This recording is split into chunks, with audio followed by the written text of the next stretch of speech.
might have used lemongrass oil if you have faced some kind of fungal infections or headache, right? We use an eraser made up of rubber to erase pencil markings in our books. If I state that lemongrass oil and rubber are secondary metabolites, will you agree with me? In this video, we'll be studying primary and secondary metabolites in detail. So, what is the meaning of the term metabolites? A metabolite is an intermediate or end product of metabolism. All living organism shows metabolism, right? For the process of metabolism, what kind of molecules are used? Yes, they are biomolecules. All carbon compounds that we obtain from living tissues are called biomolecules.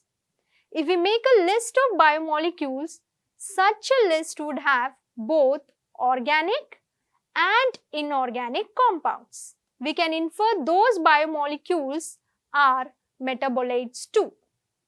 So, these metabolites are divided into primary and secondary metabolites based on their role in cellular activities. Let us learn about primary metabolites first. Primary metabolites are organic compounds of different biological significance, since they play a key role in growth and other physiological processes. Let us now check the various functions of primary metabolites. They perform a major role in growth, development, and reproduction process. They are formed as a result of energy metabolism. Let us now check a few examples of primary metabolites. Amino acids, nucleotides, acetic acid, lactic acid, vitamins, and antibiotics belongs to this group. These examples shows that some are artificially synthesized too. Can you list down some other primary metabolites? Coming forward to secondary metabolites, they are organic compounds produced by diverse organisms that are crucial in ecological and other functions, but are not directly engaged in the organism's growth, development, or reproduction. Do you know when they are produced? They are produced during the end of the growth phase. When primary metabolites have a proper or direct impact on the physiological activities, the secondary metabolite supports human welfare and have ecological importance. Let us list a few examples of secondary metabolites.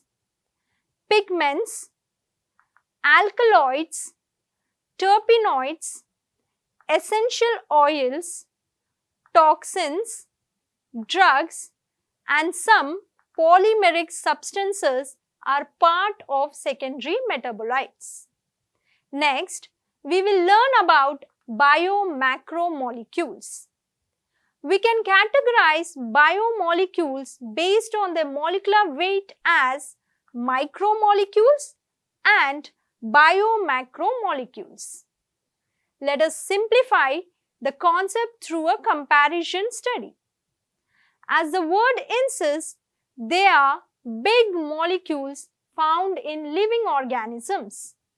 We can classify them as acid-soluble and acid-insoluble biomolecules.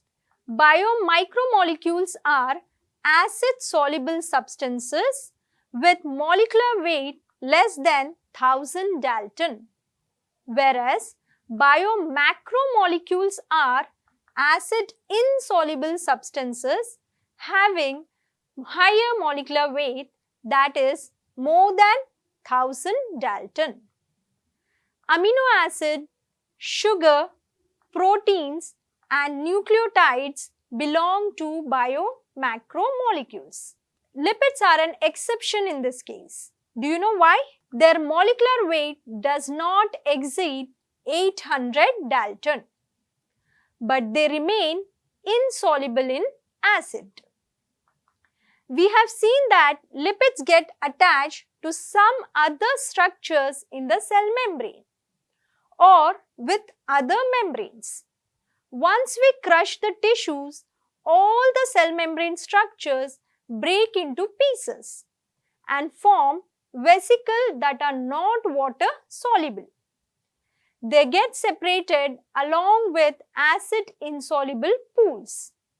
When the experiment was done, it was found that lipids are insoluble in acid, so they get remained in the filter paper while filtering. You might have seen small jelly balls above the water. Here, the jelly balls are lipids. Thus, we could infer that lipids are not strictly a macromolecule and the size doesn't matter.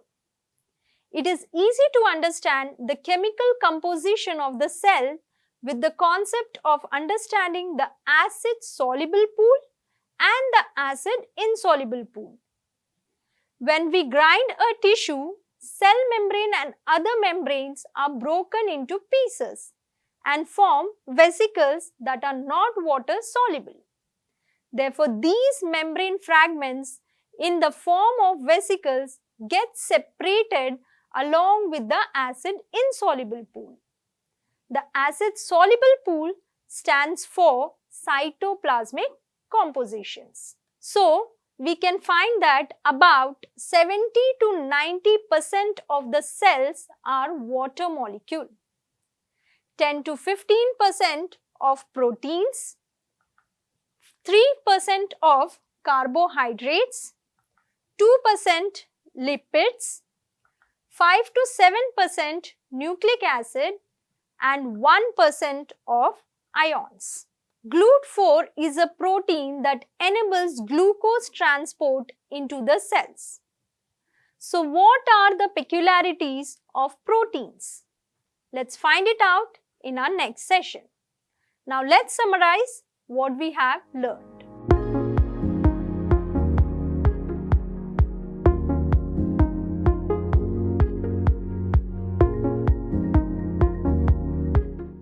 Manorama Horizon. Learning made simple.